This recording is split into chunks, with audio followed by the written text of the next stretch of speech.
美国民主党全国代表大会进入第二天，副总统哈里斯前往威斯康星州的大型体育馆举行竞选集会，这里恰好是1个月前特朗普接受共和党大会提名的地方。当天，哈里斯以视频连线的方式亮相民主党大会来接受总统候选人提名，让外界略感意外。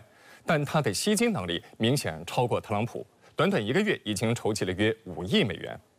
They just completed their roll call. And they have nominated Coach Walz and me to be the next Vice President and President of the United States of America.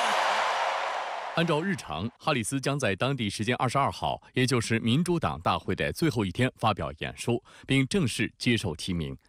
民主党大会第二天的主要议程是唱票仪式，全美国57个民主党代表团象征性地表达自身立场，宣布各州对哈里斯的支持票数。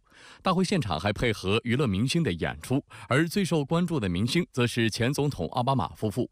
前第一夫人米歇尔·奥巴马在演讲中猛烈攻击了哈里斯的竞争对手特朗普。His limited, narrow view of the world made him feel threatened by the existence of two hard-working, highly educated, successful people who happen to be black. Who's going to tell him that the job he's currently seeking might just be one of those black jobs? 此前，特朗普曾将低技能工作称作所谓黑人工作，引发争议。米歇尔作为非洲裔美国人的代表，他直言不讳地表达政治立场，也被认为是极为罕见的。随后，奥巴马也跑上台，将攻击特朗普的火力又增加了一成。We do not need 4 more years of bluster and bumbling and chaos. We have seen that movie before.And we all know that the sequel is usually worse. 分析认为，奥巴马夫妇虽然早已卸下公职，但明星效应依然很强。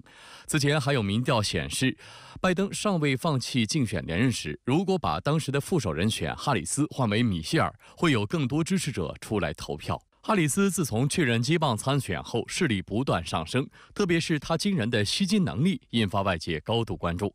最新消息指，哈里斯宣布参选以来，竞选团队已经筹集了约5亿美元。此前，拜登的竞选委员会在2020年整个选举周期筹集了10.4亿美元，而哈里斯宣布接替拜登参选到现在，仅仅过去了4周时间。分析认为，女性的贡献极大。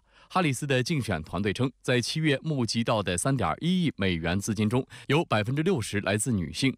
哈里斯还拥有一众备受瞩目的女性支持者，包括其中不乏梅琳达·盖茨、乔布斯遗孀劳伦·乔布斯、碧昂斯等各界重量级人物。在民调方面，哈里斯也在多个关键摇摆州暂时保持领先。从7月24号至8月14号，哈里斯的全国平均民调一直领先于特朗普，且领先优势呈扩大趋势。美国共和党总统候选人前总统特朗普20号则在底特律的竞选集会上嘲笑哈里斯，指责这位副总统发动了一场政变，并警告说他将带来犯罪、混乱、破坏和死亡。You see her now with a smile and...She's gotten rid of the laugh over the last couple of days. I don't know. I haven't seen her laugh. They've told her, don't laugh, please. But I'll bet inside she was laughing last night when she saw the way Joe Biden left. Because that was a coup. That was a coup.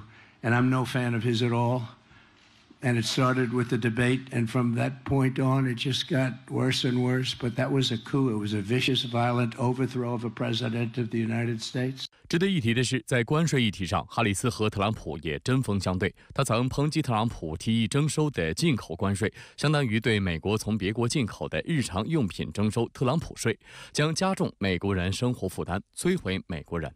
特朗普方面则继续表示，如果再次当选，将推动名为《特朗普互惠贸易法》的立法，寻求对竞争对手和盟友征收关税。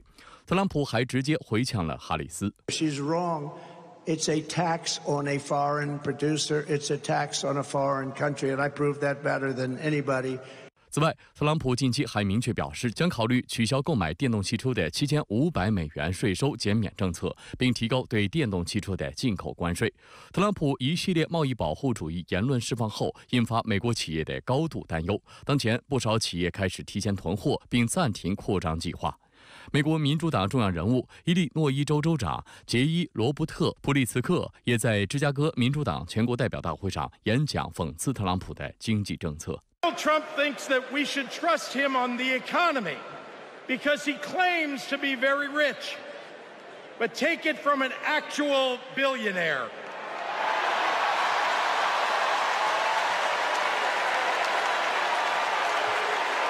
Trump is rich in only one thing: stupidity.